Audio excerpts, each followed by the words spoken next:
super high color. Oh. Hey all y'all, and welcome back to my channel. And now y'all are probably like, Soraya, you're in Tennessee. Obviously we have a background change. Where's the bathroom wallpaper? I'm actually filming in the room I'm staying in with a sheet pinned up behind me because believe me, when I tell you, with the door closed and the lights on in that bathroom, it is hotter than the devil's armpit. It is just not a fun environment to film in, so I figured we'd work with what we have here.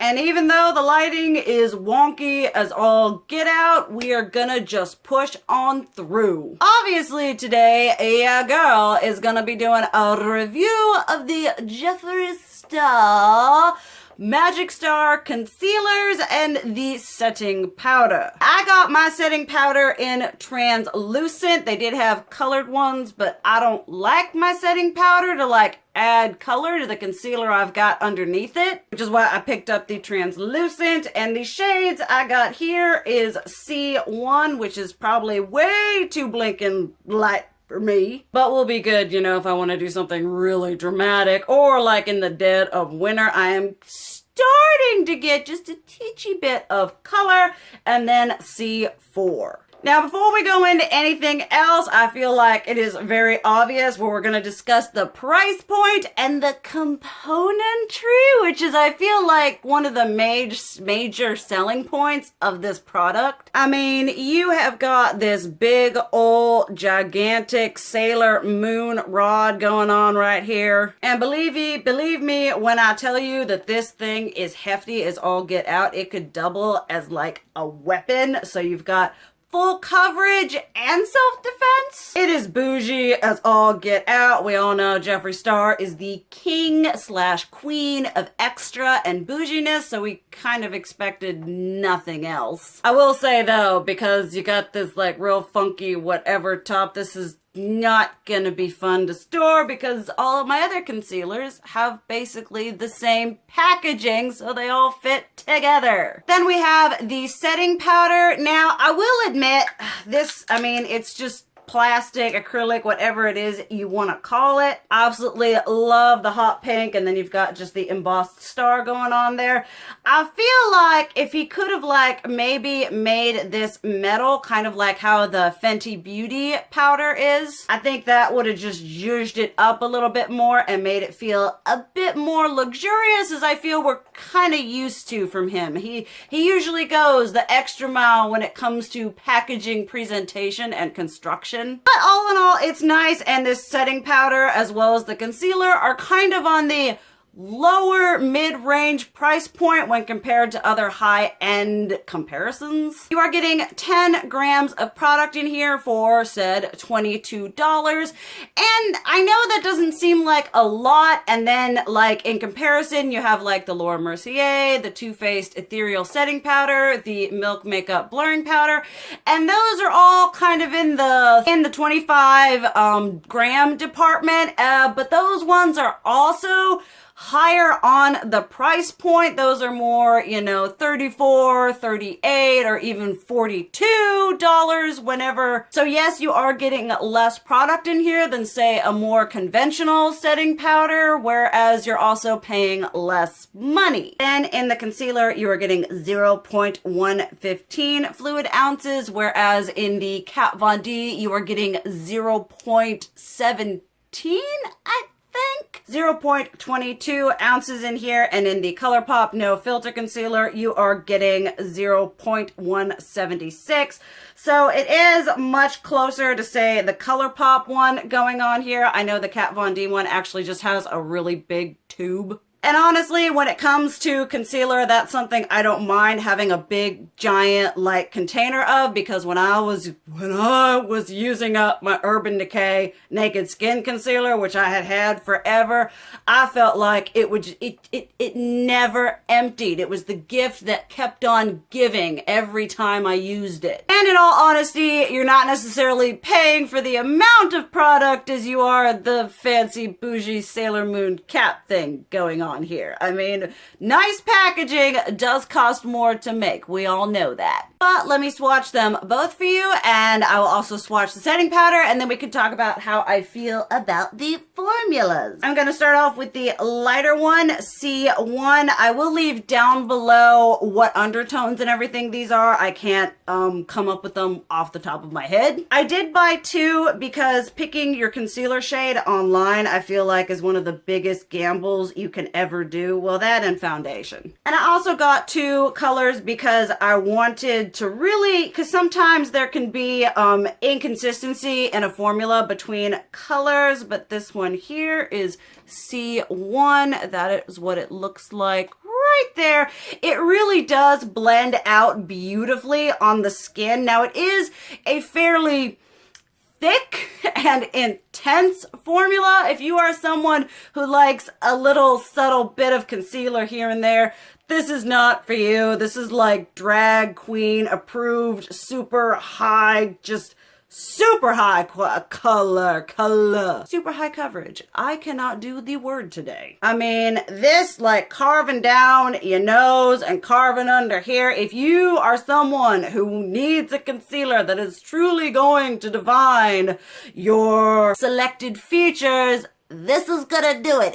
It literally just, there's no better word than carve, because you just put it down, it's just whoo. And this one here is C4, which is actually probably a bit paler than the first one, which is funny because for some reason I think like earlier in the spectrum means paler. I have no idea. I don't know how undertones work. I don't even know what my undertone is. But they just blend out really nice on the skin. If you're familiar with the ColourPop concealer, which is kind of funny because if this is like that, just get the ColourPop. But it's very similar to that, where it is a higher coverage, but it does just blend out beautifully on the skin. And like I did say, this is frackin' high coverage. You want to tread very carefully when it comes to this. You just want to use like take the amount of concealer you normally use and cut that in half, because I went in with the normal amount I normally use and I probably had enough to just do my whole face in a completely different color. So definitely keep that in mind. Then the setting powder. One thing I do really like about this packaging, aside from the is the fact that in here you've got like this Parmesan cheese sifter type thing going on. Right now it is closed, and then you just take this and you twirl it around and now it's open. Now, I will say about this formula, usually with my setting powders, what I do is I'll do my concealer and then I'll get some, tap it onto my hand, and then I'll pick it up with a damp beauty blender and press it in.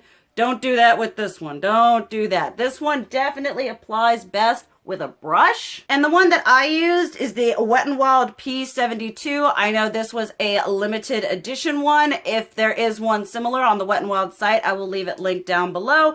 But a super similar kind of feel and shape is the Real Techniques multitask brush, and you just go in there and then you just I found that I would just like press it on there, and then after I'd let it sit for bake for, you know, however long, I would just swipe it away, and that worked so well. Like, maybe it's just because I don't know how to apply setting powder because I was using a sponge, but I felt like the brush just did a really good job. I don't know if that has anything to do with this formula in particular or with the fact that a brush is better. Y'all can let me know how y'all put your concealer and setting powder on, because I'm learning new things every day. But one thing I will say about this, which kind of works for me but may not work for other people. So I'm gonna, and it also does have kind of a very, it's very soft, almost that silicone-y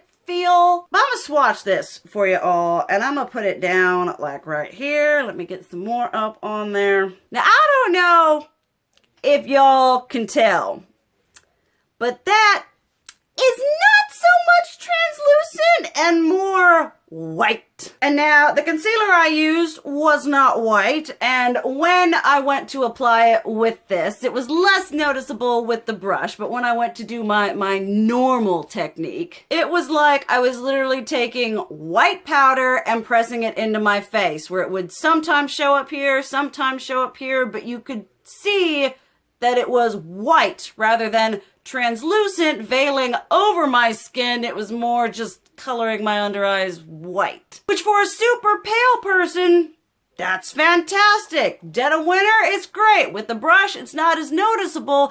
And now I'm not familiar. This is the first concealer and setting powder review I have ever done on my channel. So I'm not familiar with the ins and outs and the whatevers of said concealer and setting powder. I know that some setting powders, like the Milk Blur one, does have different shades of translucent, but this one was just straight up translucent. I'm concerned about what it's gonna do on someone of the deeper melanin. Because on me, who is pasty as all get out, it showed up very white. And I'm just like, it's just like really pigmented white. And even when you like buff it out, it really just has that super like lightening, brightening, whitening effect. So if any of you all are of that deeper melanin and you picked up this one, definitely let us know how it is. I'm just very unsure how that is going to work on a deeper complexion. And now before I have someone who's all like, well, you don't know anything about makeup. I admitted I don't know whether translucent translates to universal. I am just talking about my experience and kind of my thoughts projected onto the product. But that whole color whatever mishmash aside, it is a beautiful formula. I feel like the setting powder is actually the standout from this. I know everyone was all like, concealer, concealer, concealer. But the concealer is essentially the ColourPop concealer.